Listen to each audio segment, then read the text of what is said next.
আসসালামু আলাইকুম প্রিয় ফেসবুক বন্ধুগণ। আমি এই মুহূর্তে দাঁড়িয়ে আছি ঢাকা বিমানবন্দরে। আপনারা দেখতে পাচ্ছেন আমার পিছনে এবং পাশে দেখছেন অসংখ্য লোক, এবং এরা সবাই কাউকে না কাউকে বিমানে উঠিয়ে দেওয়ার জন্য, বিমানবন্দর ছেড়ে দেওয়ার জন্য আসছে।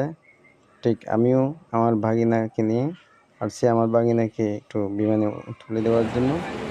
তো আপনারা সবাই দোয়া করবেন, আমার বাগিনাটা বিদেশ চলে যাচ্ছে। তো সেই সুযোগে আমি এসে আপনাদেরকে একটু দেখানোর চেষ্টা করলাম। এটা হচ্ছে বিমানবন্দরের নিচের ফ্লোরের প্লেস, আর আমি আছি এখন দ্বিতীয় তলায়। এখানে 6টি টার্মিনাল রয়েছে। আমি এখন দাঁড়িয়ে আছি 4 নম্বর টার্মিনালে। এখান থেকে